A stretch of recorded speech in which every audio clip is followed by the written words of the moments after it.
વર્ગોથી ગુણ, દોષ, હેતુ, સ્વરૂપ, ફળ કે અનુબંધ એના ઉપર વાત ચાલી રહી છે.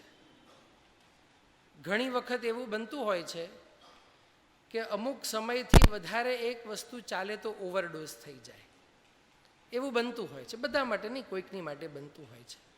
અને માટે ભગવાનની પણ આજ્ઞા છે કે ડોઝ વિચારી વિચારીને આપવા, વાતો વિચારી વિચારીને આપવી. કે એક ધારો થાય તો ઘણી વખત આપણે એ વાતને પકડી ન શકીએ, અને જો પકડી ન શકીએ તો સમજી ન શકીએ, અને સમજી ન શકીએ તો એમાંથી જે નવનીત કાઢવાનું છે તે નવનીત પણ આપણે કાઢી શકતા નથી. એટલે માટે શાસ્ત્રકાર ભગવંતો કહે છે, કોઈ વાત આપણે જણાવીએ, હેય અને ઉપાદેય, આચરવા જેવી કે છોડવા જેવી, અને તરત એના ઉપાયો પણ સાથે સાથે આવવા જોઈએ. સૌથી પહેલાં તો ભગવાને વાત કરી, શાસ્ત્રકાર ભગવંતો વાત કરે છે કે દોષ છોડવા જેવા છે, ગુણને પ્રાપ્ત કરવા જેવું છે. દોષનું ફળ દુઃખમય છે, ગુણનું ફળ સુખમય છે, કે ગુણ પોતે સુખાકારી છે અને દોષ પોતે દુઃખાકારી છે. એના નિર્ણયની વાત પણ આપણે કરી હતી. કારણ કે શાસ્ત્રકાર ભગવાન તો બહુ સ્પષ્ટ જણાવે છે, જ્યાં સુધી જીવની માન્યતા ન ફેરવાય, જ્યાં સુધી જીવ કોઈ નિર્ણય ના કરે, ત્યાં સુધી એ લક્ષ્ય બાંધી શકે તેમ નથી. કારણ કે લક્ષ્યને બાંધવા માટે, લક્ષ્યને નક્કી કરવા માટે, લક્ષ્ય આપણે નક્કી કેવું કરીએ તો શાસ્ત્રકાર ભગવંતો કહે છે, આપણી જેવી માન્યતા હોય એ માન્યતા પ્રમાણે આપણે લક્ષ્ય નક્કી કરતા હોઈએ. આપણને જેટલી ખબર હોય, આપણને જેટલું જ્ઞાન હોય, એના આધારે જ આપણે લક્ષ્ય નક્કી કરતા હોઈએ. અને આ ધર્મ સાધનાની અંદર આગળ વધવા માટે શાસ્ત્રકાર ભગવંતો અનેક અનુષ્ઠાનો બતાડે છે. જેમ પહેલાં કહ્યું, અનુષ્ઠાન શબ્દ આવે એટલે આપણને પ્રાય કરી પૂજા ને પૂજન યાદ આવે. મનમાંથી કાઢી નાખજો.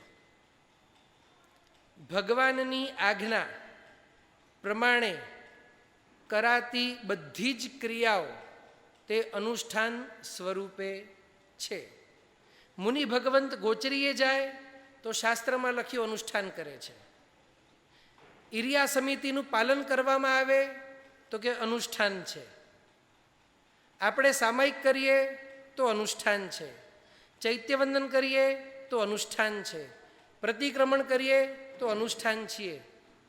રાગ દ્વેષને ઓછા કરવા માટે ચિંતન મનન કરીએ તો અનુષ્ઠાન છે. આ બધા જ પ્રકારના અનુષ્ઠાન. પણ ખબર નહીં, મોટા ભાગે આપણી માન્યતાઓ જુદી જુદી પડતી જાય છે, વિપરીત થતી જાય છે, મિથ્યા થતી જાય છે. આપણને મજા ક્યારે આવે, આપણને સેટિસ્ફેક્શન ક્યારે થાય કે આપણે ધર્મ કર્યો. કોઈક આપણને કંઈક આપી દે ને કે ભાઈ આના ઉપર વાસક્ષેપ કરતા જાઓ તો આપણને લાગે હા મેં ધર્મ કર્યો. કોઈ આપણને કંઈક કે આટલા શ્લોક બોલી જાઓ ને આટલા ખમાસણા આપી જાઓ તો આપણને લાગે કે હા મેં ધર્મ કર્યો. શું વાસ્તવિકતા આ જ છે? શાસ્ત્રકાર ભગવંતો કહે છે, ધર્મ એ કરવાની વસ્તુ નથી, ધર્મ એ પેદા કરવાની વસ્તુ છે. ધર્મ એ કરવાની વસ્તુ નથી, ધર્મ એ અંતરંગમાં પેદા કરવાની વસ્તુ છે. અને અંતરંગમાં ધર્મને પેદા કરવા માટે જે પ્રવૃત્તિ છે એને શાસ્ત્રકાર ભગવંતોએ ધર્મક્રિયા તરીકે જણાવી છે. ધર્મક્રિયા એ ધર્મને પેદા કરવા માટે પુષ્ટ છે તેમ પણ જ્ઞાની ભગવંતો જણાવે છે. પણ પાછો પ્રશ્ન એ થાય કે ધર્મ ક્રિયા જે છે એ ધર્મને પેદા કરે કઈ રીતે?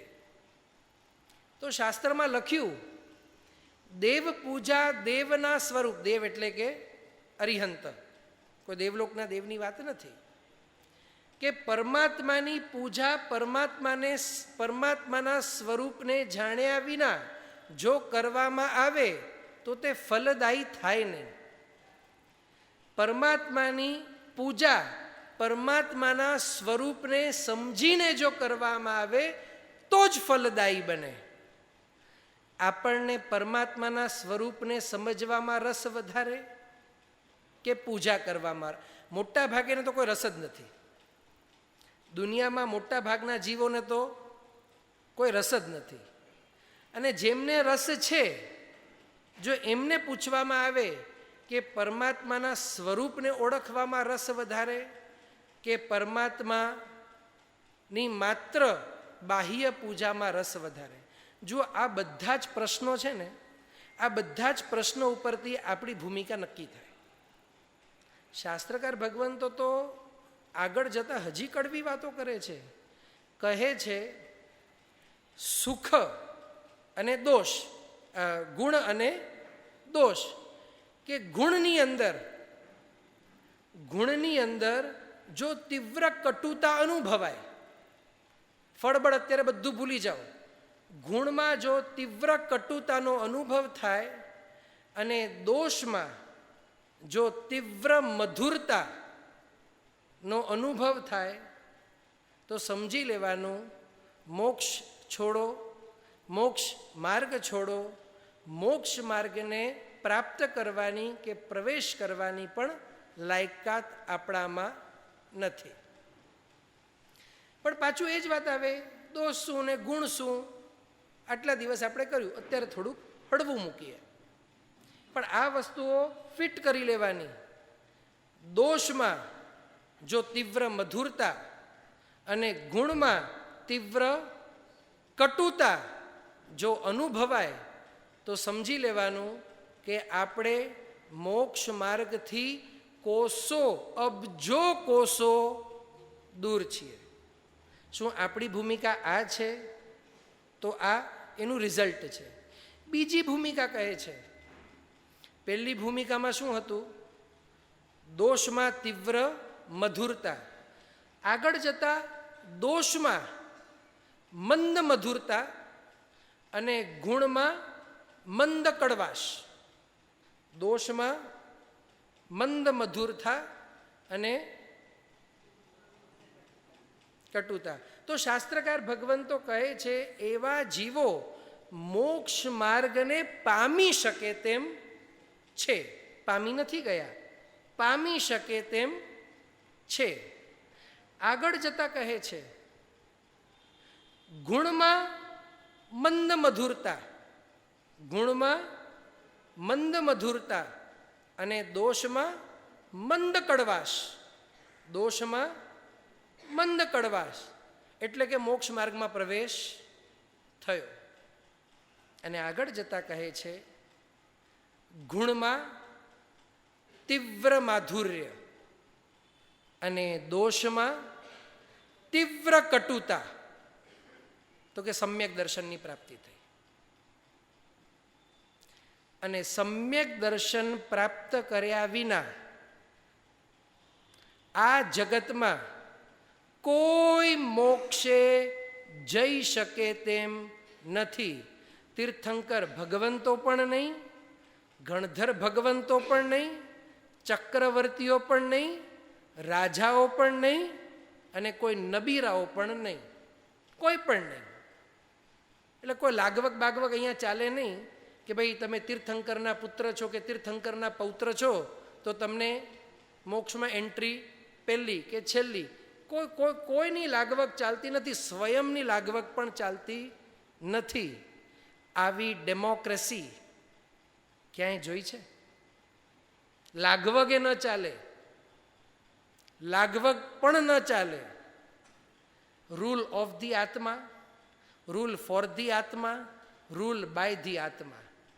આત્મા જે કરે એવા જ પરિણામ ભોગવે. આ જગતમાં મધર ઓફ ડેમોક્રેસી આપણે આને કહીએ. જૈન દર્શન તો છે ને ગોડ ઓફ ડેમોક્રેસી છે. દુનિયામાં તમને મધર ઓફ ડેમોક્રેસી ને ફાધર ઓફ ડેમોક્રેસી મળે. જૈન દર્શન તો ગોડ ઓફ ડેમોક્રેસી છે. ઇક્વેલિટીની વાતો જે જૈન દર્શનમાં છે ને ક્યાંય નથી. માણસને પણ મારવાની પરવાનગી નથી, એકેન્દ્રિયને પણ મારવાની પરવાનગી નથી. બંને જીવોને સમાન ગણાવ્યા, બંને જીવોને જીવવાનો અધિકાર છે. આવા નિયમો કોઈ સરકારમાં ને કોઈ દર્શનમાં આપણને મળવાના નથી. અને એવું દર્શન જેણે ગુણ અને દોષની વાત કરતો હોય તો અલૌકિક હોય, લોકોત્તર હોય, લૌકિક ના હોય, એ તો લોકોત્તર હોય.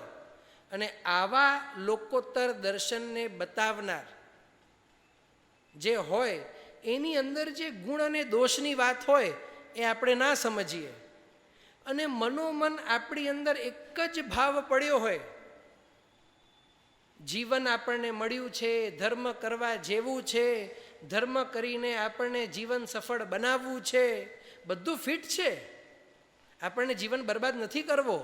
કારણ કે નરક આદિને આપણે માનીએ છીએ, તિર્યન ચાદીને આપણે માનીએ છીએ, બીજો ભવ મનુષ્યનો મળે, વધુ સારો મળે, યુરોપ, અમેરિકા, ઓસ્ટ્રેલિયામાં મારો જન્મ થાય, સુખી કુટુંબ મળે અને ત્યાં પણ ધર્મ મળે, પણ વાતાવરણ ત્યાંનું મળે, મનુષ્ય ન મળે, રાજાપણું મળે, ચક્રવર્તીપણું મળે, દેવપણું મળે. કારણ કે દેવનું આકર્ષણ છે ને આપણે અત્યારે બહુ નથી પાછું, કારણ કે આપણે જોયા નથી ને, અને જોયા નથી ને બહુ સાંભળ્યા નથી કે દેવો કેવા હોય. પણ હકીકત જો આવે તો મનુષ્યનું બધું આપણે ભૂલી જઈએ. પણ અત્યારે આપણને લાગે કે ના ભાઈ, આ અરબ દેશના રાજાઓ જેવું વૈભવ, એમના પ્લેનને બધા આવતા હોય ને વોટ્સએપ ઉપર, આમનું રેસિડન્સ, આમનું ઇન્કમ, આમ આટલું મળી જાય તમને બહુ છે, અને માટે આ જીવનમાં છે ને થોડુંક ધર્મ કરી લેવું જોઈએ. એટલે આપણે નિર્ણય કરીએ મને ધર્મ કરવું છે. કોઈ પણ વસ્તુ કર્યા પહેલાં એને જાણવું અનિવાર્ય હોય. એક ભાઈએ નિર્ણય કર્યો મને મુકેશ અંબાણી જેવો સાવકાર થવો છે, એ પેટ્રોલિયમ પ્રોડક્ટ્સમાં વેપાર કરે છે, એ પેટ્રોલિયમ પ્રોડક્ટ્સનો બિઝનેસમેન છે, એટલે મને પણ છે, અને એને શરૂઆત છે ને કાપડથી કરી છે, અને મને પણ કાપડથી કરવી છે. એટલે તે સાઉથ બોમ્બેમાં જાય છે ને કાપડ લઈ આવે છે. કોઈને કાપડની ખબર નથી, કાપડની ગતાગમ નથી, કાપડની પરખ નથી, કાપડ લઈ આવે છે. કે પ્લાસ્ટિકના દાણા ક્યાં મળે, કે અહીંયા મળે, પ્લાસ્ટિકના દાણા લેવે છે કે વેચવા છે, કે કયું પ્લાસ્ટિક છે, પીટી છે, એચડી છે, એચપી છે, એ કાંઈ ખબર નથી, આ દાણા છે ને આ ભાવ છે, 80માં મેં લીધું ને 82માં મને વેચવું છે. કોણ લે? આ દાણા વર્જિન છે કે જૂના ક્રશ કરીને, આઈ ડોન્ટ નો એનીથિંગ. મેં ખાલી આટલું જ નક્કી કર્યું છે, કાપડમાં ને પ્લાસ્ટિકમાં, પેટ્રોલિયમ પ્રોડક્ટમાં મને વેપાર કરવો. કારણ કે મુકેશ અંબાણીએ એવી જ રીતે કર્યું છે, અને એ સૌથી ધનાઢ્ય વ્યક્તિ છે. અને મને હવે ખબર પડી ગઈ ધનાઢ્ય બનવું હોય તો આ વસ્તુનો વેપાર કરવો. એટલે આ વસ્તુનું મેં વ્યાપાર શરૂ કર્યું. જવાબ આપો, કેટલા સમયમાં આ વ્યક્તિ એના જેવો ધનાઢ્ય બને? ક્યારે નહીં. કેમ?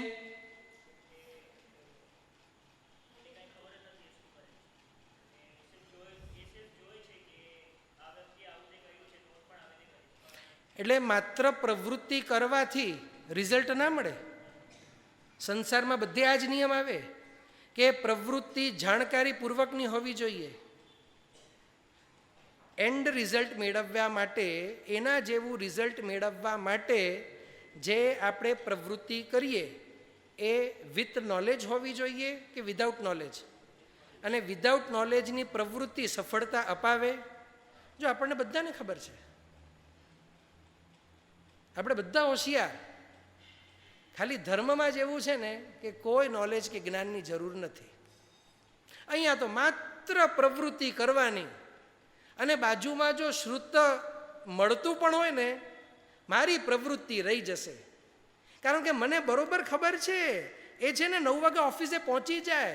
આ પીઈટી છે, દાણા છે, કયું કપડું છે, સિન્થેટિક છે, પોલિસ્ટર છે, શું કરવું છે, એ સાહુકાર બને છે ને, કારણ કે 9 વાગે ઓફિસે પહોંચી જાય છે. 9 વાગે મારે દુકાન ખોલવી, જાણકારી લેવાની મારે કોઈ જરૂર નથી. એવું કરીએ કે એક દિવસ દુકાન કદાચ બંધ કરવી પડે તો બંધ કરીએ, મોડી ખોલવી પડે તો મોડી ખોલીએ, પણ જાણકારી પૂરી લઈએ. શું કરીએ? અને કદાચ એ બિઝનેસમાં આપણે ઓલરેડી 5-25 કરોડ નાખી દીધા, પણ સાલું સમજાતું નથી એટલે શું કરીએ? મારે સમજાતું નથી, મગજ ઉપર બહુ લોડ આવે છે, 25 CR ગયા તો ગયા, શું કરીએ? મારો પ્રશ્ન સમજાય છે? 25 કરોડ જે બિઝનેસમાં નાખ્યા હોય, પછી એ બિઝનેસમાં સક્સેસફુલ થવા માટે કેવી પોલિસીઝ અપનાવવી એ આપણને ખબર ના પડતી હોય તો આપણે કરીએ શું? છોડી દઈએ, this is not my cup of tea, આ બહુ હેવી જાય છે, બહુ ભારે જાય છે, મારે કાંઈ સમજાતું નથી, 25 કરોડ ગયા તો ગયા, મારે શાંતિથી હવે ઘરે બેસવું છે. કે પછી છેલ્લા શ્વાસ સુધી સમજવાનો પ્રયત્ન કરીએ? આ મનુષ્ય ભવની કિંમત કેટલી? 25 કરોડ, 250 કરોડ, 2500 કરોડ, 25,000 કરોડ, કેટલી? મનુષ્ય ભવ છોડો, મનુષ્યપણામાં જે દેહ મળ્યું છે ને, એ દેહમાં જે એક લીવર છે ને, એ લીવર કેટલામાં વેચવા આપણે તૈયાર થઈ જઈએ? ચાલો એ એક છે, કિડની તો 2 છે ને, જીવતે જીવતે કિડની વેચવી હોય તો એકાદ આંગળી નીકળી જત શું ફરક પડે? એકાદ આંગળી કેટલામાં વેચીએ? એકાદ આંખ કેટલામાં વેચીએ? શરીરની કિંમત કેટલી? આ અમૂલ્ય વસ્તુઓ, અમૂલ્ય કહું છું એટલે કોઈ કિંમત નહીં ને, નિર્ણય પાક્કું. આવી અમૂલ્ય વસ્તુઓને જે ચલાવનાર હોય, આપણે કહીએ આઈએસની વેલ્યુ બહુ, આઈપીએસની વેલ્યુ બહુ, એ આઈએસ અને આઈપીએસ એને આમ જે ચલાવે, જો એમની વેલ્યુ આટલી બધી હોય તો એમને જે ચલાવે છે એમની વેલ્યુ કેટલી? બિયોન્ડ અવર થોટ. જે સંપૂર્ણ શરીરને નિયંત્રિત કરે છે, જે સંપૂર્ણ શરીરને પેદા કરે છે, એવા આત્માની કિંમત કેટલી? ગર્ભમાં બાળક હોય અને ગર્ભમાં બાળક જો મૃત્યુ પામે, 3 મહિનાનું ગર્ભ હોય અને એમાં બાળક મૃત્યુ પામે, એટલે કે આત્મા એ દેહથી નીકળી ગયો, પછી દેહ વિકસિત થાય? આપણી ભ્રમણા છે, ખોરાકથી દેહ વિકસિત થાય છે. અરે ખોરાક તો માત્ર આત્મા એનો સહારો લે છે, કારણ કે પૂતગલને બનાવવું છે, પૂતગલને બનાવવા માટે પૂતગલનો સહારો લેવો પડે. પણ આપણે જે પૂતગલને ગ્રહણ કર્યું એનું રૂપાંતર જે કરે છે, મારી વસ્તુ સમજાય છે ને? લીધેલા ખોરાકમાં જે પ્રોટીન છે, કેલ્શિયમ છે, પોટેશિયમ છે, ફોલિક એસિડ છે, એને પાછું બરોબર શરીરમાં, મજ્જામાં, હાડકામાં, દાંતમાં રૂપાંતરિત છે, એ કોણ કરે છે? આત્મા. શરીર આટલું મૂલ્યવાન તો એને ઊભું કરનાર જે હોય એ કેટલું મૂલ્યવાન હોય?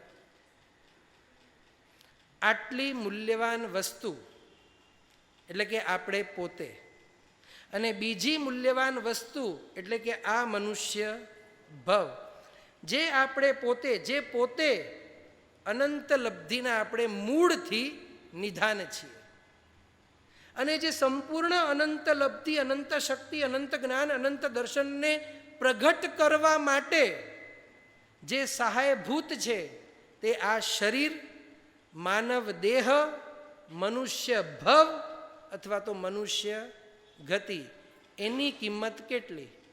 અને જે આ મળી છે લિમિટેડ ટાઈમ માટે છે, બહુ લિમિટેડ ટાઈમ માટે છે. હવે એમાંથી નફો કરવો છે તો સમજવું પડે. 25 કરોડ ઇન્વેસ્ટ કર્યા હોય તો સમજવા માટે, ન સમજાય તો વિચારીએ ભેજું નથી, સપ્લિમેન્ટ્સ લઈએ, શંખ પુષ્પીની બોટલ ખાલી કરીએ, સાચું બોલો કાંઈ પણ છોડીએ. ક્યાંક પાછી ગૂગલ ઉપર જઈ બદામ ખાવીને પછી ખબર નહીં નહીં નહીં નહીં ભીંજાવીને ખાવી, હાલો ભીંજાવી, નહીં નહીં નહીં મામરો ખાવી, અરે મામરો ખાધી. ચાલું સમજવું છે 25 કરોડ લાગી ગયા. અબજો રૂપિયાની કિંમત આપણને આ મળી છે. ખાલી પેલા આટલું વિચાર કરવા જેવું છે. કારણ કે પ્રોબ્લેમ શું છે, આપણને જે મળ્યું છે કિંમતી લાગતું નથી, બાકી આખી દુનિયા કિંમતી લાગે છે. જે મળ્યું છે એ કિંમતી લાગતું નથી, આખી દુનિયા. એનું કારણ છે ક્યારે પણ આપણે આપણું ધ્યાન આના ઉપર કેન્દ્રિત કર્યું જ નથી. અહીંયા તરત આપણને કોઈ પૂછે ભાઈ ફટાફટ બતાવો, મુંબઈમાં સૌથી મોંઘી જગ્યા ક્યાં? એટલે આપણે તરત કહી દઈએ ક્યાંક પણ હશે તો સાઉથ બોમ્બેમાં હશે, નિપેન્સી રોડ, વાલકેશ્વર, આ તે એક્સ વાય ઝેડ, બરોબર ને? આ જગ્યા, આવી જગ્યા, આ જગ્યા, આ જગ્યા, પતી ગઈ વાત. ફ્રાન્સમાં ફરી આવ્યા 15 દિવસ ને ફ્રાન્સમાં કોઈ પૂછે સૌથી મોંઘી જગ્યા ક્યાં? કોણ આપણે? સારી જગ્યા પૂછો તો ફરવા જેવી આ 4 છે. મોંઘી જગ્યા કોને ખબર? ભાઈ ફ્રાન્સમાં આપણે 15 દિવસ ફરી આવ્યા, ત્યાં કોઈ પૂછે એફિલ ટાવરની બાજુમાં દુકાનનો સ્ક્વેર ફીટનો ભાવ શું ખબર હોય? કેમ નથી? કારણ કે લક્ષ્ય નથી કયું, પણ ખબર પડે કે લક્ષ્ય છે અને ત્યાં $50,000 સ્ક્વેર ફીટનો ભાવ છે ને મારો મિત્ર છે એ એને ફ્રાન્સ છોડવું છે ને $10,000 વેચવા તૈયાર છે. આખું ઇન્ટરેસ્ટ જાગે કે ન જાગે? કારણ કે ચિત્ત ધ્યાન તે આપણે કેન્દ્રિત કર્યું જ નથી. અને જીવનમાં આપણે આપણા ઉપર, આત્મા ઉપર ક્યારેય પણ ધ્યાન ચિત્ત કેન્દ્રિત કર્યું જ નથી અને એના કારણે આપણને ખબર જ નથી. અને ઘણીવાર તો એવું થાય કર્યું એ નથી ને કરવામાં બહુ રસે નથી. રસ કેમ નથી? કારણ કે પાછો પ્રશ્ન તો એ જ આવે ને કે વાત બધી બરોબર આ કરોડનું છે પણ આમાં સુખ દેખાતું નથી, કારણ કે આપણે ચિંતન મનન કરતા નથી. સાચું બોલો, બહારના જેટલા પણ પૂતગલો છે એ આપણને સુખ આપે છે તેવું આપણને લાગે છે, બરોબર ને? કે ભાઈ મેકઅપના સાધનો છે, ફોર એક્ઝામ્પલ, ખાલી શ્રાવિકા બહેનો નહીં લેતા, શ્રાવક ઉપર પણ આવીશ. મેકઅપના સાધનો છે અને મને બહુ પ્રિય લાગે કે મેકઅપ બોક્સનું આખું સેટ મળ્યું, મને બહુ ગમે. પણ ક્યારે? જ્યારે મુખાકૃતિ કંઈક વ્યવસ્થિત છે ત્યારે ને. આવડી 4 મોટી ફોડીઓ હોય, હોઠ આમ ઉપર નીચે હોય, આંખ આ થોડીક નાની હોય, કાન આ આટલું હોય, આ આટલું હોય, આવી મુખાકૃતિ હોય. સાચું બોલો, મેકઅપ કરવાનું મન પણ થાય? જે મળ્યું છે એની કિંમત નથી, જે નથી મળતું એની માટે આખી જિંદગી આપણે નાખી દઈએ. કેમ? કારણ કે આખી દુનિયા નાખે છે અને આખી દુનિયા નાખે છે એટલે આપણને લાગે છે ઓલ આર રાઈટ, એટલે આપણે વગર વિચારીએ દોટ મૂકી દઈએ. આ જ જીવન છે. અને માટે વારંવાર શાસ્ત્રકાર ભગવંતો કહે છે કોઈ પણ પ્રવૃત્તિ કરતા પહેલા વિચાર કરો, કરવા પાછળનું કારણ શું, હેતુ શું, સ્વરૂપ શું, અનુબંધ શું. આપણે વિચારતા જ નથી. આખી દુનિયા આમ કરે છે એટલે આપણને આમ કરવાનું. હું પરમાત્માની પૂજા કરવા જાઉં શા માટે? શાસ્ત્રમાં જેમ કહ્યું છે, પરમાત્માના સ્વરૂપને જાણીને પરમાત્માને જે વંદન કરે એનો ભવ તરી જાય. સ્વરૂપ એટલે શું? દર્શન શબ્દ છે ને, દર્શન શબ્દ બહુ હલકો કરી નાખ્યો આપણે. ભગવાનના દર્શન કરી આવ્યો. આપણે રોજ ભગવાનના દર્શન કરીએ કે ભગવાનને જોઈએ? જોવામાં અને દર્શન કરવામાં ફરક શું? આપણને એટલી જ ખબર, આપણાથી ઊંચા હોય ને દર્શન કહેવાય, આપણાથી નીચા હોય ને જોવું કહેવાય. રસ્તામાં કોઈ વ્યક્તિ મળે શું કહીએ? આ વ્યક્તિના દર્શન થયા હતા કે વ્યક્તિને જોયું? દેરાસરમાં ગયો તો બસ ભગવાનને જોઈ આવ્યો. કોઈ દિવસ ન સાંભળીએ દર્શન કર્યા. કેમ ભાઈ દર્શન? પ્રવૃત્તિ એક જ, વ્યક્તિને જોઈએ એટલે કે જોવાની જે પ્રવૃત્તિ છે એવી જ પ્રવૃત્તિ જીન મંદિરમાં પરમાત્મા પાસે કરી તો પેલાને જોયું કહેવાય, આને દર્શન કયું કહેવાય? કારણ શું? બંનેમાં તફાવત શું? ફરક ક્યાં આવ્યો? એ ખબર નથી. નાનપણમાં સ્તુતિ શીખવાડી, દર્શનમ દેવ દેવસ્ય દર્શનમ પાપનાશનમ. શીખી ગયા, બોલી ગયા, રોજ બોલી એટલે આપણને લાગે 5 ગ્રામ રોજ પાપ તૂટી ગયા. હા, હળવો થઈ ગયો. ખબર જ નથી ને. જિંદગી આખી નીકળી ગઈ ને બાકીની નીકળી જશે. કારણ શું? ખબર નથી. તો શાસ્ત્રકાર ભગવંતો કહે છે બાહ્ય શરીરને નિહાળવું તે જોવું કહેવાય, સ્વરૂપને નિહાળવું તે દર્શન કરવું કહેવાય. અને ભગવાનના દર્શનથી છે ને બેડો પાર થાય. પાછું આપણે હજી આગળ વધીએ. તુજ દર્શન સુખકારી એટલે મગજમાં બેસી જાય કે ખાલી છે ને આમ જઈ આવવું એટલે સુખકારી. શાસ્ત્ર વચન છે તો લખ્યું છે તુજ દર્શન સુખકારી. તને જોવું સુખકારી નથી. અને દર્શનની જ્યારે વાત આવે તો સ્વરૂપની સ્પષ્ટતા થવી જોઈએ. પરમાત્માના સ્વરૂપને ઓળખ્યા વિના, જાણ્યા વિના એની પૂજા ક્યારે પણ ફળ આપે, ઈષ્ટ ફળ આપે નહીં. ઈષ્ટ એટલે ધર્મ માટે જે ઈષ્ટ છે. આપણી માટે ઈષ્ટ તો છે ને બધું ગોટાળાવાળું હોય. જે ધર્મ, કારણ કે ધર્મ મોક્ષ અને આંશિક મોક્ષ એને જ ઈષ્ટ કહે છે. બાકી ધર્મ કોઈ વસ્તુને ઈષ્ટ, હા, મોક્ષને પ્રાપ્ત કરવા માટે જે પુણ્ય ખપે એને ઈષ્ટ કહેશે, મોક્ષને પામવા માટે જે સામગ્રી છે એને ઈષ્ટ કહેશે. બાકી જે સામગ્રી મોક્ષ ન પાવી શકે કે જે સામગ્રી મોક્ષનું કારણ બને નહીં તેને ક્યારે પણ શાસ્ત્રકાર ભગવંતો ઈષ્ટ નહીં કહે. ઈષ્ટ એટલે કે ફ્રૂટફુલ, ગમતું, ક્યારે નહીં કહે. તો આપણે જે ક્રિયા કરીએ પછી તે સામાયિકની ક્રિયા હોય તો શાસ્ત્રકાર ભગવંતો કહે છે સામાયિક શા માટે કરવું. આપણને તો એટલી જ ખબર છે, કરેમી ભંતે લીધું એટલે લાઇટને ન અડાય, ગેસને ન અડાય, ઊભા થવું હોય તો ચરવલો બગલમાં હોવો જોઈએ, મુપત્તિ હાથમાં હોવી જોઈએ. શા માટે ખબર નથી, જીવ રક્ષા, બસ આટલી ખબર છે. બસ આટલું જ, આટલું તો આપણું પૂરું થયું. અને આખા સામાયિકમાં આપણું કેન્દ્ર સ્થાન શું હોય? બીજા જે સહવર્તી હોય ઓ ઊભા થતા જો ચરવલું ભૂલી ગયા તો એને કહેવા માટે હું પહેલો, બેન ભાઈ તમે ચરવલું ભૂલી ગયા. અને યાદ આપણને લાગે કેટલું મોટું કામ કર્યું, ધર્મથી અધર્મ કરતા બચાવી લીધું. આપણે આખા ધર્મમાં ઘૂસી જઈને ખબર ના પડે. શાસ્ત્રકાર ભગવંતો સામાયિક માટે કહે છે સમભાવ. સમભાવને પણ સમજતા નથી. સમભાવ એટલે શું? કોઈ વ્યક્તિ ઉપર ગુસ્સે નહીં કરવો, સમભાવ મૂકવો. આવી વ્યાખ્યા મેં કોઈ ગ્રંથમાં નથી વાંચી. એને પણ સમભાવ કહેવાય. એ જ સમભાવ છે એવું તો મેં ક્યાંય નથી જોયું, ક્યાંય નથી વાંચ્યું. કોઈ આચાર્ય ભગવંતો, પૂર્વાચાર્ય ભગવંતો આવું નથી કહ્યું. સમભાવની અંદર તો બહુ સ્પષ્ટ કહ્યું છે શાસ્ત્રકાર ભગવંતોએ,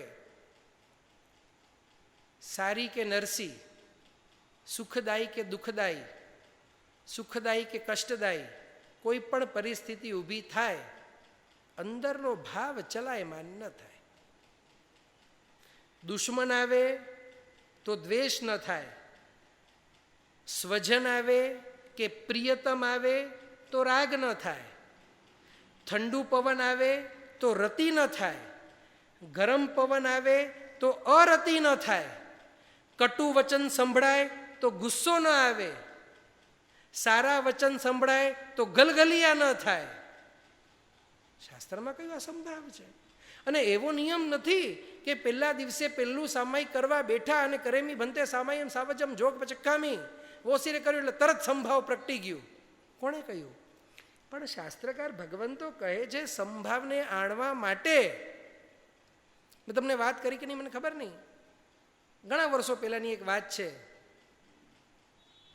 અમારા એક મિત્ર હતા, એમના પપ્પાને મને કહ્યું કે હું મારા દીકરાને છે ને સ્વિમિંગ પુલમાં હમણાં તો મોકલીશ જ દઈ. મેં તું શું થયું? કે એને સ્વિમિંગ આવડતું જ નથી, સ્વિમિંગ શીખી જાય ને પછી જ સ્વિમિંગ પુલમાં મોકલીશ.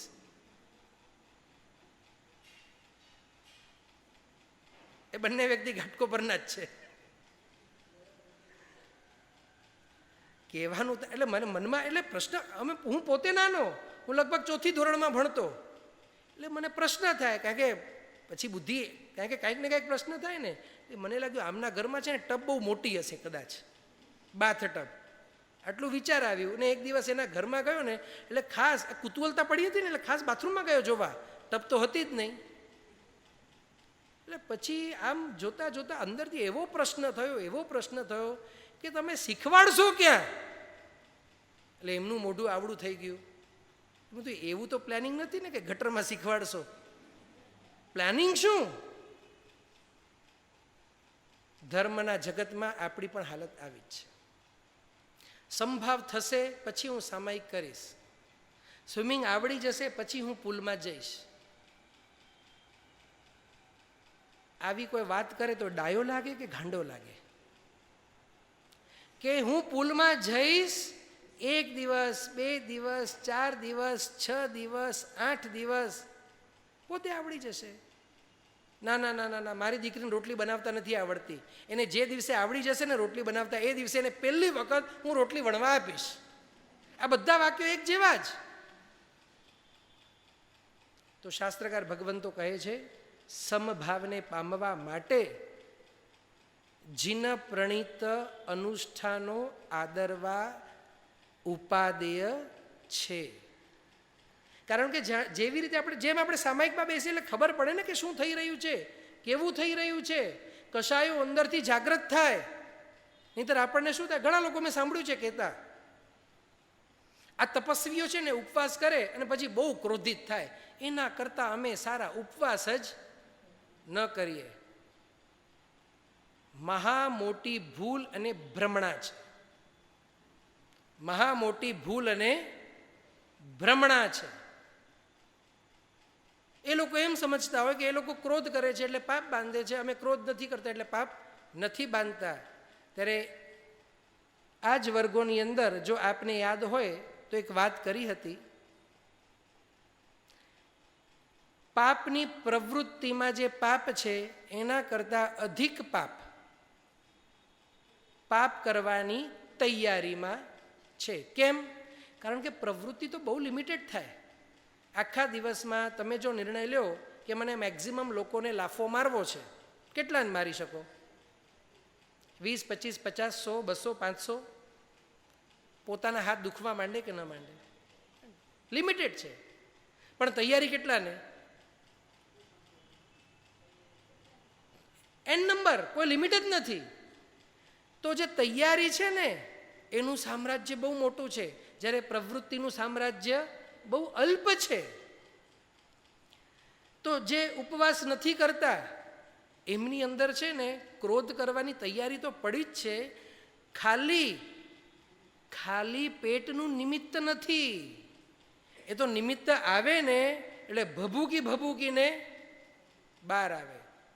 અને જે વ્યક્તિ ઉપવાસ કરતા હોય ને, જો આ કોઈ પણ વસ્તુ છે ને તમે બધા માટે એક જેવી જ પકડી લો તો નહીં ચાલે.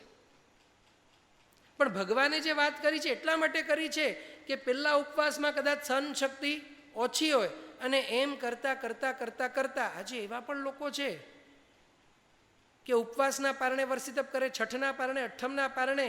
અને મુલુંડમાં એક બેન હતા, જમકુબેન કરીને, હવે તો લગભગ નથી, દેવશરણ પામ્યા છે, 28ના પારણે 28. તો મારે એવું નથી કહેવું કે જે 28ના પારણે વર્ષિતપ કરે ને એ નિયમા મોક્ષમાં જાય, એવું મારે કહેવું નથી. પણ એક વસ્તુ તો છે, જો આવી તપ કરતા લક્ષ્ય શુદ્ધિ હોય અને યથાશક્તિઓ હોય, બરોબર સમજજો, જો લક્ષ્ય શુદ્ધિ હોય અને યથાશક્તિએ જો હોય તો આ બેડો પાર કરવામાં રામબાણ આરાધના સાબિત થાય. કેમ? આવા વ્યક્તિને કદાચ એકાદ દિવસ આહાર પ્રાપ્ત ન પણ થાય, આવા વ્યક્તિને એકાદ દિવસ આહાર પ્રાપ્ત ન પણ થાય તો એમનું ડળિયું હલે? ન હલે ને આપણે કહેવાતા જે 3 ટાઈમ વાપરતા હોઈએ, આપણને એક દિવસ ન મળે તો થાય શું? સામાન્યથી શું થાય? આપણે ચોવિયાર કરતા હોય ને ચોવિયારનો સમય થાય છે, અને ચોવિયારનો સમય થાય છે, મને લાગે છે બસ હું 1 કલાકમાં ઘરે પહોંચી જઈશ, અને અચાનક જ રોડમાં એવી ટ્રાફિક જામી, પછી શું કરીએ? આ સાલા ઇન્ડિયામાં તો ટ્રાફિક સેન્સ જ નથી, હવાલદાર બધા નકામા છે, સિગ્નલ કામ નથી કરતા. ડર છે ને, કારણ કે રાત્રિ ભોજન તો કરાય નહીં, ભૂખ સહન થાય નહીં. હવે જે ગુસ્સો જામ્યો છે ને, હવાલદાર આવે, સિગ્નલ આવે, ખાડા આવે, બધું આવી જાય, મ્યુનિસિપલ કમિશનર પણ આવી જાય, પીડબ્લ્યુડી મિનિસ્ટર પણ આવી જાય, એન વોર્ડ, એફ વોર્ડ, જે આપણે કોને છોડીએ બોલો?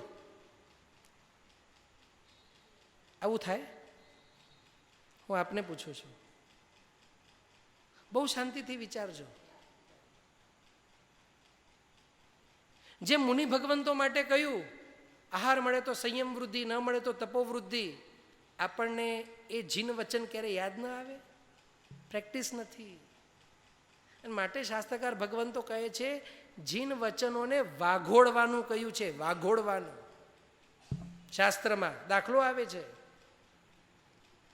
પણ બીજો મોટો પ્રોબ્લેમ જીન વચન જ નથી ખબર ને. આપણને તો આરાધના કરવી છે એટલે તરત કોઈ કહી દે, મજા આવે, મુગુટ પહેર્યું, આ પહેર્યું, હાર પહેર્યું, સરસ મજાના બાજોટ ઉપર ભગવાન પધરાવ્યા, કોઈ કળશ આપી દે તો એમ લાગ્યું ઓહો આજે તો દિવસ સફળ થયો. શા માટે ખબર નથી. મિચ્છામિ દુક્કડમ, પણ આ નર્યું સત્ય છે. હું એમ નથી કહેતો કે આરાધના નથી. આ શા માટે કરવાનું? સ્વરૂપ ખબર પડે. સ્વરૂપ ખબર પડે ને એટલે પરમાત્માની ભક્તિ કર્યા વિના આપણે રહી ન શકીએ. દીકરો રોજ સ્કૂલમાંથી આવે, સ્કૂલમાં જાય એટલે દીકરો ઘેર આવે કે ન આવે? રોજ આવે એટલે રોજ તમે એને અદ્ભુત રીતે વાલ કરો, આમ એને એમ ગળે મળો, પપ્પી આપો, આમ કરો, તેમ કરો, કરો કે ન કરો? અને ખબર પડી એસએસસીની પરીક્ષા હતી અને આખા મુંબઈમાં મારો દીકરો પહેલો આવ્યો અને રિઝલ્ટ લઈને ઘેર આવ્યો, શું કરો? મેટું બેટું મેળે ખેંચી વેજો. શું કરીએ? કારણ કે ખબર પડી ને કે મારો દીકરો કેટલો ગુણિયલ છે, કેટલો હોશિયાર છે, એટલે એને વહાલ કરવાનું મન થાય. શું કરીએ?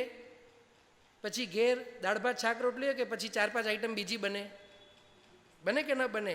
એને જ ખવડાવીએ કે બીજાને પણ ખવડાવીએ? ભક્તિ કરીએ કે ન કરીએ? મારી વસ્તુ સમજાય છે? અને એના વિના કોઈ એમ કે દીકરાને રોજ તમે દૂધપાકને આ ખવડાવો ને તો બહુ પુણ્ય બંધાત. કેવી રીતે બંધાવીએ? રૂટીન છે, રૂટીન. રૂટીન એને ખવડાવો કે શું કરીએ આપણે? થોડુંક રાંધી દીધું, બેટા ખાઈ ગયું.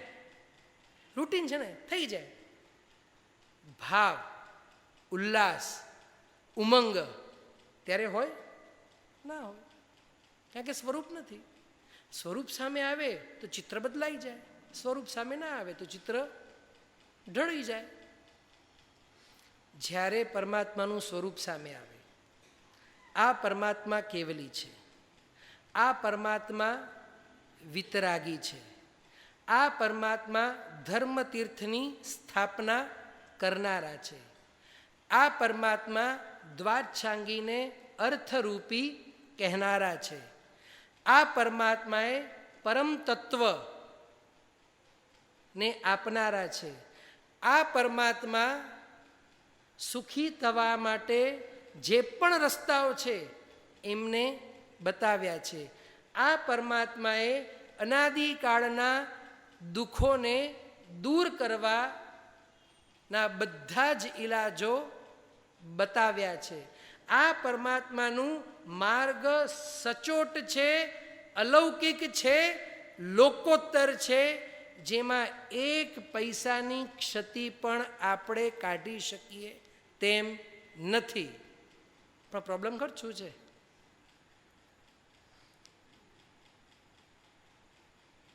છ ચોપડી ભણેલો વ્યક્તિ હોય, બરાબર ને, એને તમે કહો કે મેડિકલ સાયન્સના રિસર્ચ માટે તું છે ને ખૂબ વખાણ કર, શું કરે? કેટલું સુધરી ગયું, પહેલા ડૉક્ટર ઇન્જેક્શનને ઉકાળતા હતા, હવે ઉકાળતા નથી. આનાથી આગળ શું બોલી શકે? મને બોલો, શું બોલી શકે? મારી વસ્તુ સમજાય છે? તો એને અહોભાવ કેવો આવે? કારણ કે એને ખબર જ નથી કે ભાઈ 50 વર્ષમાં મેડિકલ સાયન્સ ક્યાંથી ક્યાં પહોંચ્યો, એને કશું ખબર નથી.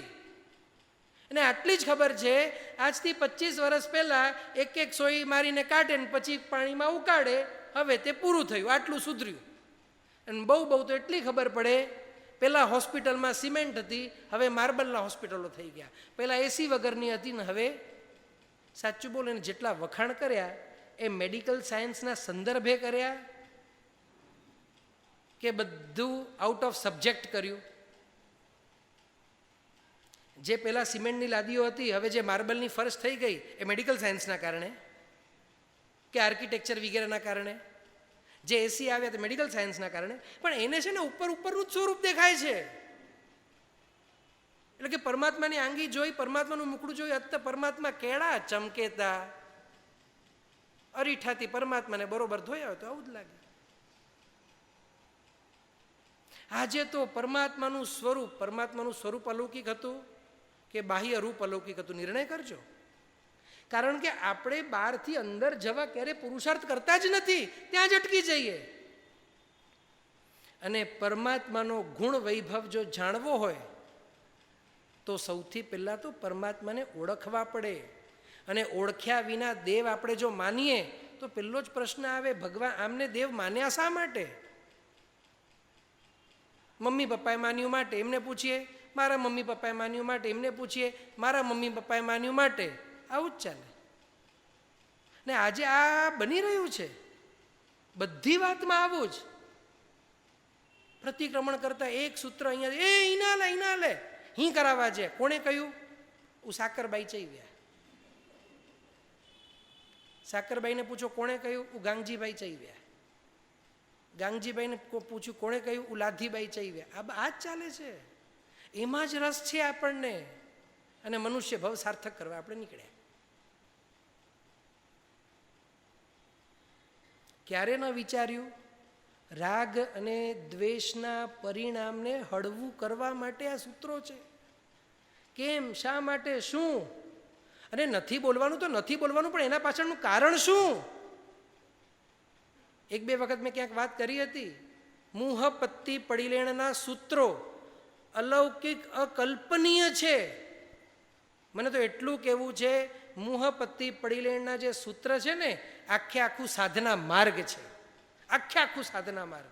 સૌથી પહેલા આવે સુતત્થ ડીઠી હૃદયમાં ધરું, સૂત્ર અર્થરૂપી તત્વ હું હૃદયમાં ધરું. એને ધર્યા પછી સૌથી પહેલું કાર્ય મારું હશે સંકિત મોહનીય, મિશ્ર મોહનીય, મિથ્યાત્વ મોહનીય પરિહારું. પહેલું કામ મોહનીયને એટેક કરીશ, બાકીના બધા જ કામ પછી. હવે હું જે કરીશ, શું આવે પછી? ત્યાર પછી સુદેવ, સુગુરુ, સુધર્મ. આ સુદેવ, સુગુરુ અને સુધર્મને જે મને નમન કરવાના છે, જે મને મારા માથા ઉપર બેસાડવાના છે, એનું મુખ્ય કારણ હશે મોહનીય ના પ્રકાર અને રાગના પ્રકારનો નાશ. પહેલા મૂક્યું આ જે બંને છે, ત્રણેય પ્રકારના મોહની અને ત્રણેય પ્રકારના રાગ, આ બંનેને નાશ કરવાના હેતુથી હું સુદેવ, સુગુરુ અને સુધર્મની શોધ કરીશ, એમને આચરીશ, એમની ભક્તિ કરીશ, એમને સેવીશ. આપણી માટે શું? હી મહારાજ સાહેબ તો બહુ શક્તિશાળી, વાસક છે ડના, વાસક છે પાપે, એટલે ઓહો દુકાન ચાલી પડી. આપણા માપદંડો શું છે? રાગ અને મોહનીયને તોડવાના કે વધારવાના? એક બાજુ આપણે અહીંયા સૂત્ર બોલીએ અને બીજી બાજુ આપણા બધા જ કાર્ય સૂત્રોથી વિપરીત હોય છે. બહુ સ્પષ્ટ કહ્યું. અને એ મોહને, એ રાગને તોડવા માટે જે ધર્મ બતાડ્યો છે, આપણે કહી જ ન શકીએ કે મને ખબર નથી. કારણ કે પહેલું જ કહ્યું, સૂત્ર અને અર્થરૂપી તત્વ હૃદયમાં ધારણ કરો. અને એને ધારણ કર્યા વિના પહેલું જો કામ હોય તો મોહ અને રાગને પછાડવાનું, અને એને પછાડવાના નિર્ણયથી જ સુદેવ, સુગુરુ, સુધર્મને આદરવાનું છે. કુદેવ, કુગુરુ અને કુધર્મને. અને તો જ ખબર પડે કે ભાઈ સુગુરુ કોણ અને કુગુરુ કોણ. મારી વસ્તુ સમજાય છે? તો જ ખબર પડે, અન્યથા ખબર જ નથી પડે. કારણ કે આપણી દ્રષ્ટિ જો જ વિપરીત હોય તો કઈ રીતે ખબર પડે? અત્યારે આપણને બે નિર્ણય કરવાનો વારો આવે કે તમને કયું દેશ વધારે ગમે, પાકિસ્તાન કે હિન્દુસ્તાન. આપણે શું કરીએ? હિન્દુસ્તાન સારો છે માટે કેમ? અને હિન્દુસ્તાનનો જ કોઈક આતંકવાદી હોય એને પૂછવામાં આવે તો એ પણ અહીંયા જ રહે છે ને, તો એ શું કહે? જેની દ્રષ્ટિ વિપરીત હોય ને એને દોષો જ સારા લાગે. ગુણો સારા લાગવા માટે સૌથી પહેલાં તો છે ને વિપર્યાસ બુદ્ધિ જે છે, ભ્રમિત જે મતિ છે એને ઠેકાણે લાવવી પડે. તો જે અનુષ્ઠાન ભગવાને બતાડ્યા, મેઘકુમારનું દ્રષ્ટાંત આવે છે. પરમાત્મા મહાવીર સ્વામીના શાસનકાળની અંદર શ્રેણિક મહારાજાના પુત્ર મેઘકુમાર પરમાત્માની દેશના સાંભળવા જાય છે. અને પરમાત્માની દેશના સાંભળવા બેઠા અને પરમાત્માએ દેશના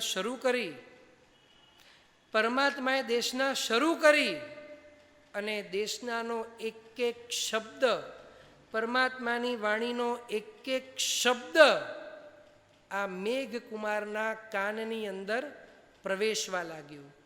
અને એક શબ્દ પ્રવેશ થાય એટલે એમને એમ લાગે કે આખા જગતનું ઉત્કૃષ્ટ સુખ હું માણી રહ્યો છું.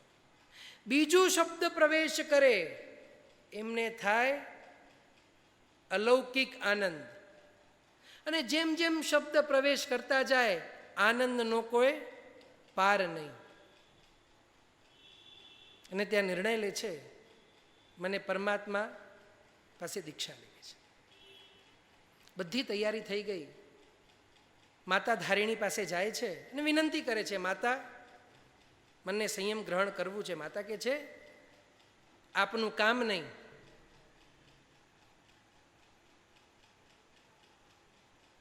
પૂર્વ સમયમાં માતા પુત્રને પણ આપ કહે,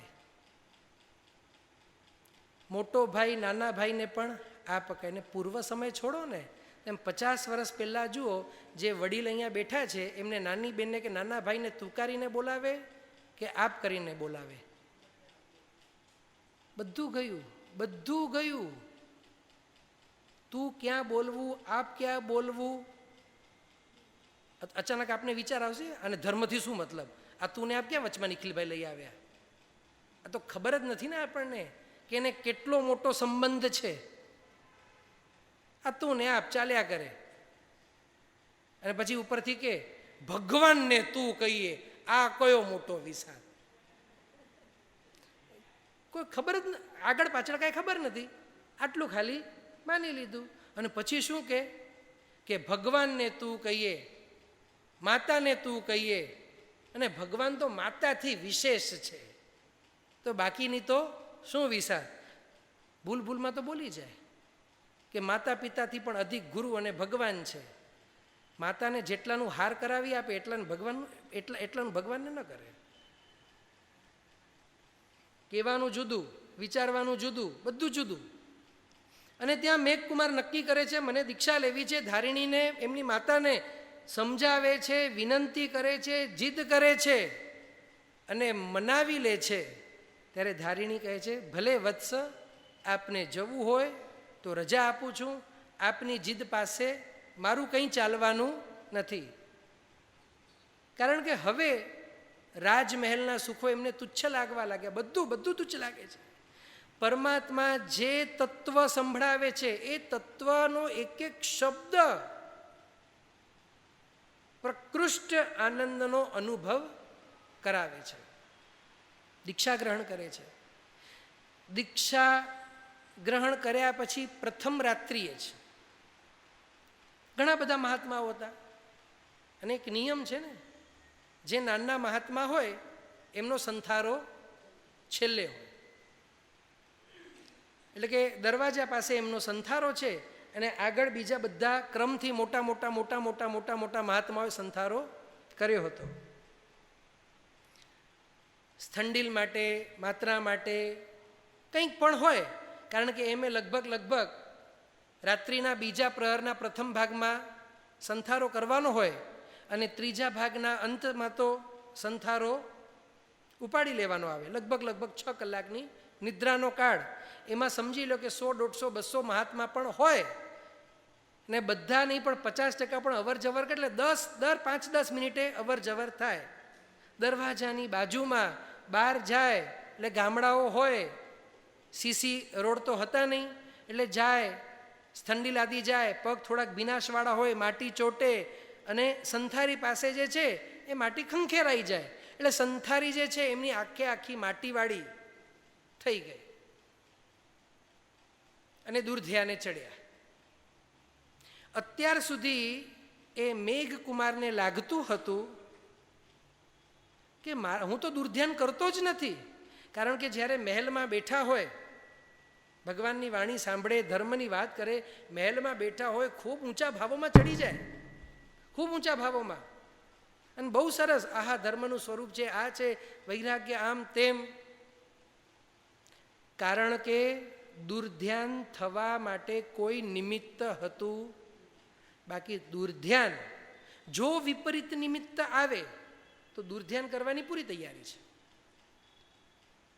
જો આપણે આપણી માટે વિચારીએ આપણી દુર્ધ્યાન કરવાની તૈયારી છે કે નહીં, આપણે આમ તો બધા ના જ પાડીએ ને, કારણ કે નિમિત્તો સારા છે, આપણી પાસે નિમિત્તો સારા છે, અને આપણે બહુ જોર જોરથી સ્તવન બોલીએ, નવકાર બેલી છે, નવકાર ઉપર શ્રદ્ધા મૂકો, આ કરો તે કરો. સાચું બોલો, જંગલમાં વચમાં આપણે ક્યાંક ખોવાઈ ગયા અને 4 બાજુથી વાઘ આવે અને આપણો એક ભાઈબંધ જે ઝાડ ઉપર ચડીને બેઠો છે, એક કામ કર, તું ક્યાંય ભાગ નહીં, ખાલી નવકાર ગણ. લાફો આપવાનું મન થાય કે ન થાય? સડેલા, તું સુખેથી ઉપર બેઠો છે અને મને તું નવકારના પાઠ બતાવે છે, ઉપર તેડવાના બદલે તું મને શિખામણ આપે છે. અને જ્યારે આપણે જીન મંદિરમાં થોડાક દિવસ પહેલા હતા, તું પ્રભુ મારો ને તારા ઉપર વિશ્વાસ આવો ને નવકાર બેલી છે, અરે વાત છોડી દો, એવા ભાવ સબર બની જઈએ. આ ભાવની ખબર પડે. એ વખતે નિમિત્ત નથી. શાસ્ત્રકાર ભગવંતો કહે છે, વાસ્તવિકતાની અંદર જો પોતાનું લેવલ ચેક કરવું હોય તો સામે ચાલીને નિમિત્ત ઊભા કરો, તરત ખબર પડે. અને મેઘકુમારને ત્યાં દુર્ધ્યાન થયું, જે આજ દિવસ સુધી નહોતું થયું. દુર્ધ્યાન થાય છે, હું ક્યાં આવી ગયો, એના કરતાં તો રાજમહેલમાં સારો હતો, મખમલની ગાદી ઉપર 7 નવકાર ગણી લેતો ને મારું કામ થોડું થોડું સારું ચાલતું. આ ખોટો ફસાઈ ગયો.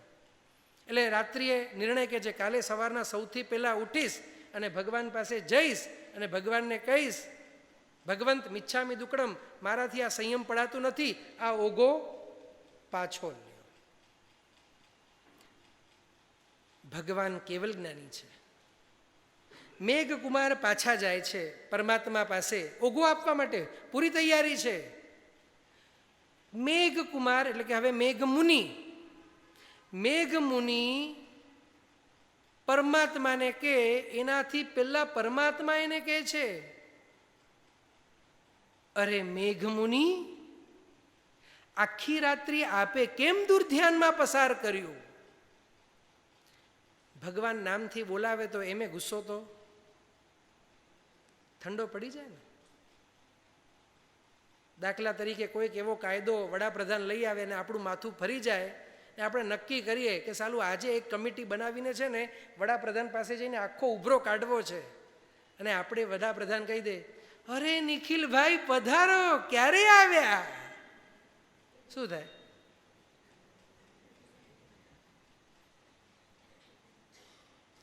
સાથીદારને કહું, આજે આપણે રહેવા દઈએ, આજે મૂડ સારું છે. આ દ્રષ્ટાંત આપણને કહેવા માંગે છે how to tackle the situation. પણ આપણે સમજતા જ નથી. આપણે તો રસ વાર્તામાં છે, જે ઘટના ઘટી છે અને એ ઘટના દ્વારા મહાપુરુષો જે આપણને મેસેજ આપે છે એમાં તો રસ જ નથી. કદાચ આપને ખબર છે કે નહીં, ઇન્ડિયન પાર્લામેન્ટ એટલે કે આપણું જે સંસદ ભવન છે, સંસદ ભવનનું જે મેઇન ગેટ હોય, જે હંમેશા પિક્ચરમાં આવે, આપણે જોયું હશે, પિક્ચર એટલે ટીવીમાં, જ્યાં મોદીએ પહેલાં વંદન કર્યું, એ ગેટ ઉપર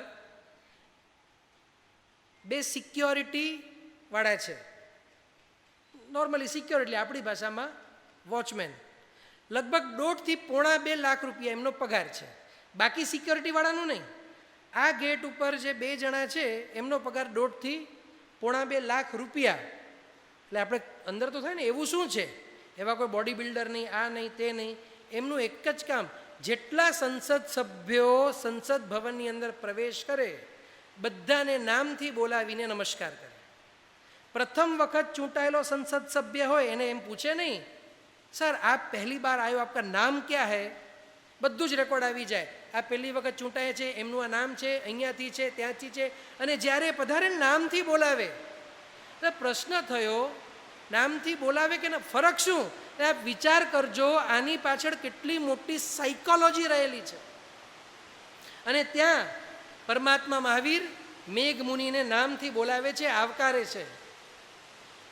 તરત જ મેઘ મુનિને થાય છે, હાય હાય, આવા પરમાત્માને ઓગું પાછું આપું એટલે ઇન્સલ્ટ છે. આવા પરમાત્માનું શાસન છોડાય કઈ રીતે? એક વિચાર આવે છે, પણ બીજો વિચાર આવે છે, મારાથી પડાશે તો. એટલે તરત ભગવાનને ખબર પડે છે.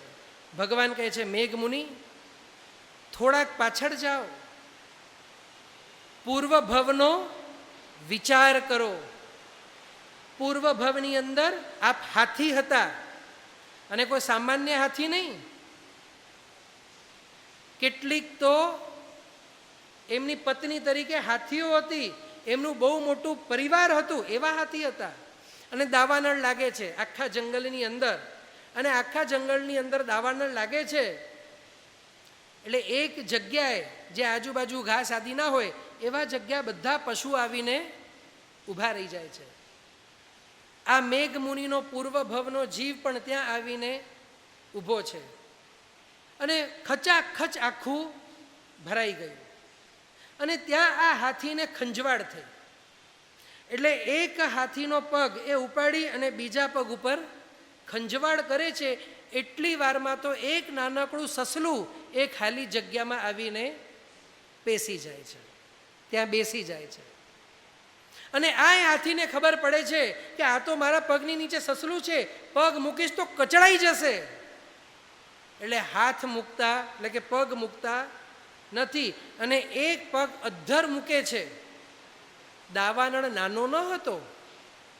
એક દિવસ વીત્યો, રાત્રિ વીતી, બીજો દિવસ વીત્યો, રાત્રિ વીતી. આટલો બધો સમય નીકળી ગયો. દાવાનળ શાંત થાય છે. બધા પ્રાણીઓ પાછા બહાર નીકળે છે. ત્યારે આ સસલું બહાર નીકળે છે. સસલું બહાર નીકળે એટલે હાથી હવે પગ નીચે મૂકે છે. આખું પગ પછી લોહી જામી જાય કે જે પણ થાય. એટલે પગ ઉપાડીને ચાલવાની કોશિશ કરે છે, પણ થતું, અને ત્યાં જ ઢળી પડે છે.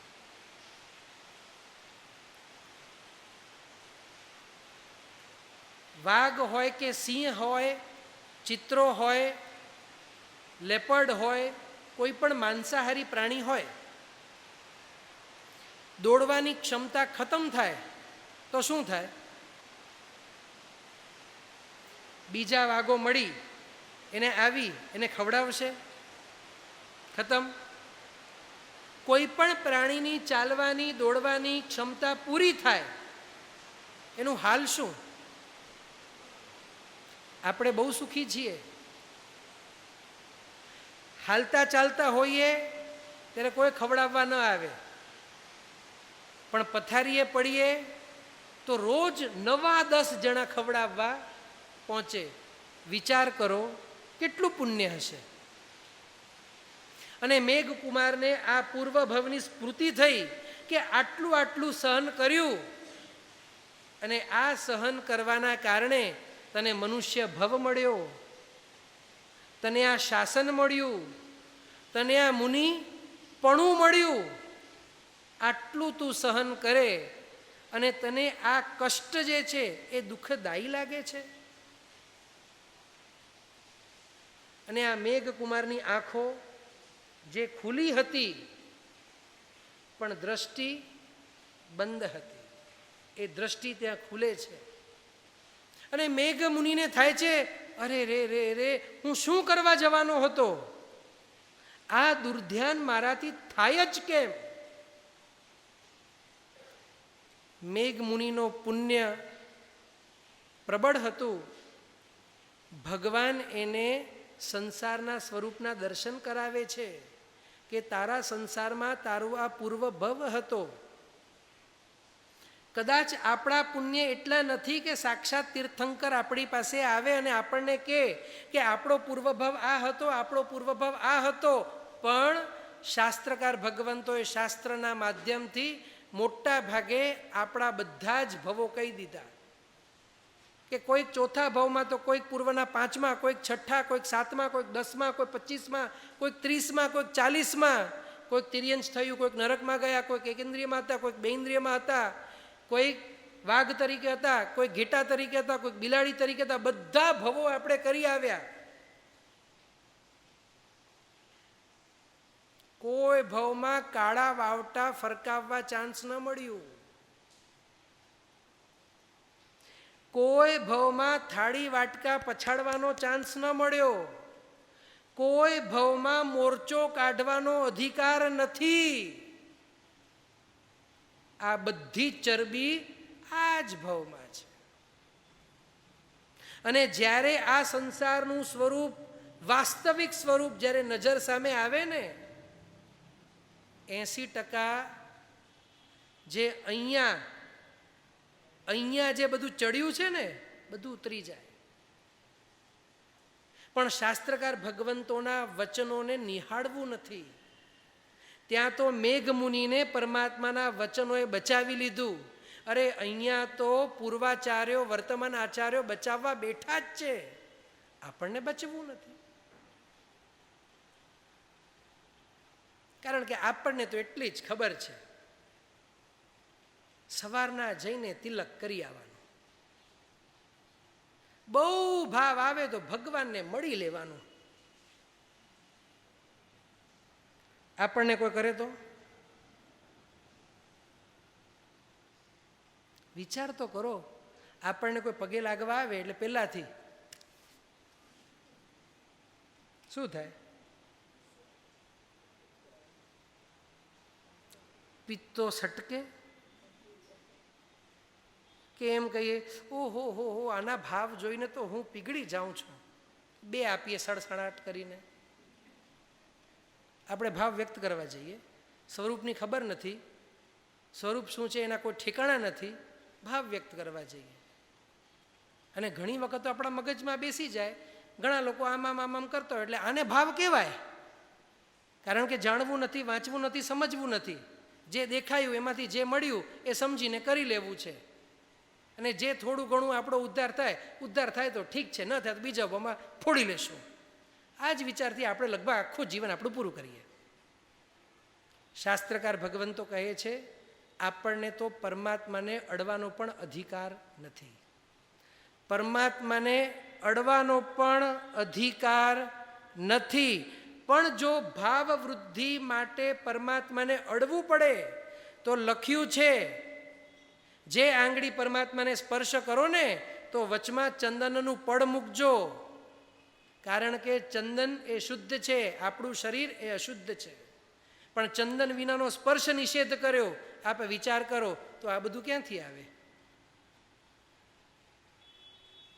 અરે એટલે સુધી લખ્યું કે જે પરોણા ભગવાન હોય ને, જેને આપણે આંગી વગેરે કરતા હોઈએ, એ પરમાત્માને પણ જો આપણને એક સ્થાનથી બીજા સ્થાને લઈ જવું હોય તો સૌથી પહેલાં તો થાળીમાં કેસર મિશ્રિત ચંદન લઈ અને આખી હથેળીઓ એમાં નાખી અને પછી પરમાત્માને આપણને લેવો અને પછી પધરાવવા. કારણ કે મારું શરીર અશુદ્ધિથી ભરેલું છે.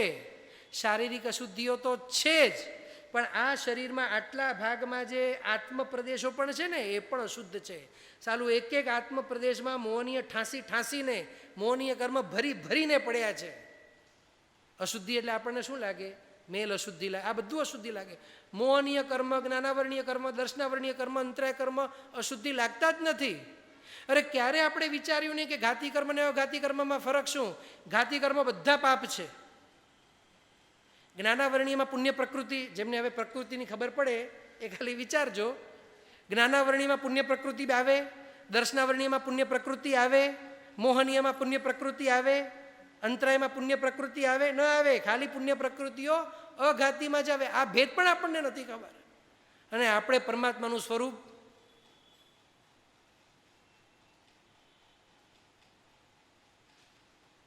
અને સ્પષ્ટ મેઘ મુનિને ખબર પડી આ મારી ભૂલ હતી.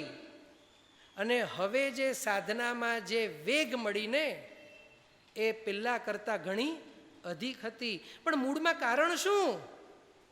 કારણ કે સામે ચાલીને કષ્ટને સહન કરવાનો નિર્ણય કર્યો અને ત્યારે ખબર પડી કે આ નિમિત્તનો હું સ્વીકાર કરું છું તો દુર્ધ્યાન પ્રગટે છે કે નહીં.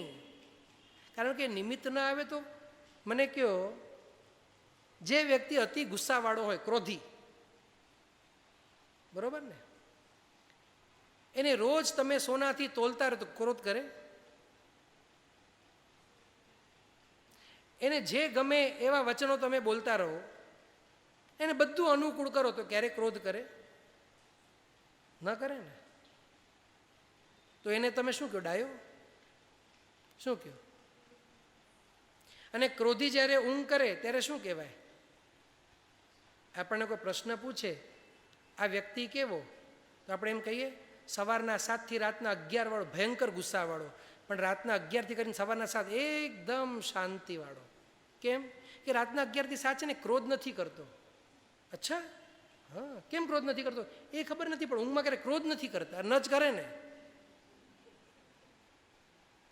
પણ ઊંઘમાં પણ એને કોઈ ચીટિયું ભરે તો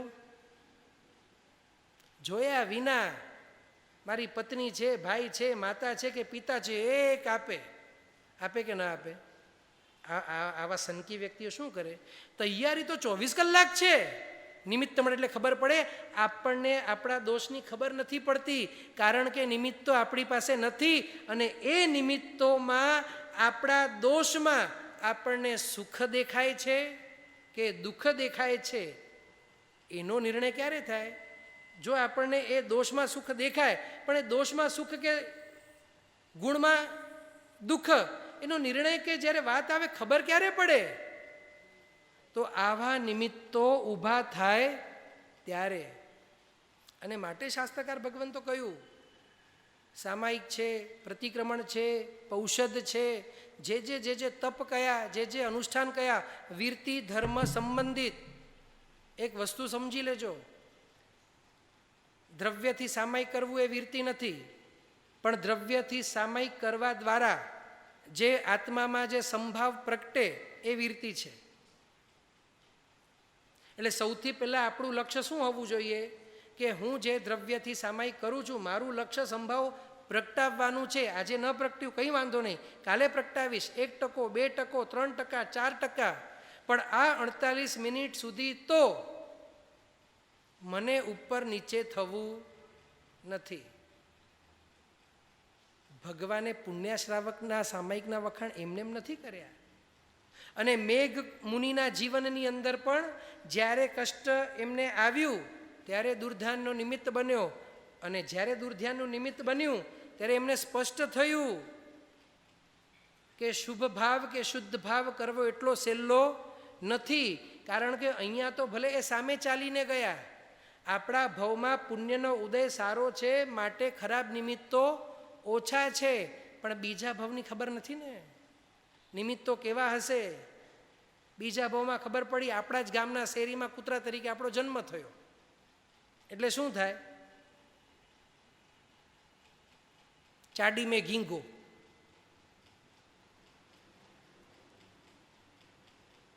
જાડો જાડો બાજરાનો રોટલો. અહીંયા તો ઘેર ખીચડી બને એટલે મોઢું આખું વાકું. સામાન્યથી બાજરાનો રોટલો ને ખીચડી જમવામાં હોય તો શું થાય? ઘણા લોકોની આદત હોય, આ જમવામાં શું છે? ખીચડી ને બાજરાનો રોટલો. હા, બસ એટલા માટે જ ફોન કર્યો, આજે હું જમવામાં નથી, મને જરાક બહાર જવાનું છે. આ તો બહાર જવાનું તો ખીચડીને રોટલાએ કરાવ્યું. ક્યારે પણ જોયું સ્ટ્રીટ ડોગને?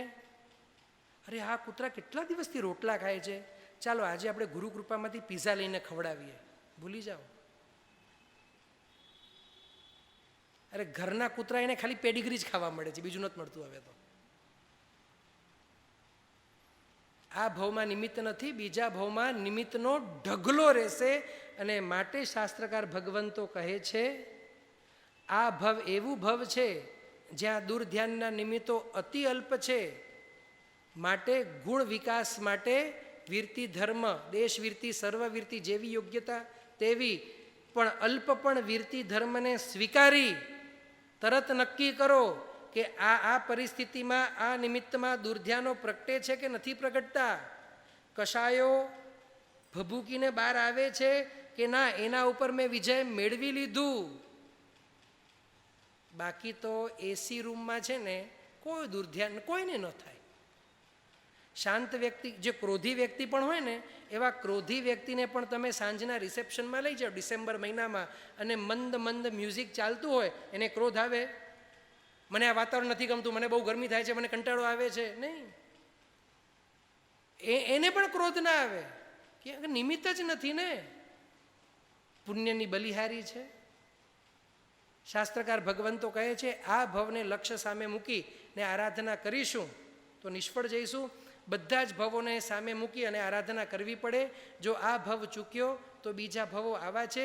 મનુષ્ય ભવને સાર્થક કરવું હોય તો પહેલું પગથિયું છે સુત્ત તથ્થ ડીઠી હૃદયમાં ધરો. અહીંયા આપણો સમય થઈ ગયો છે.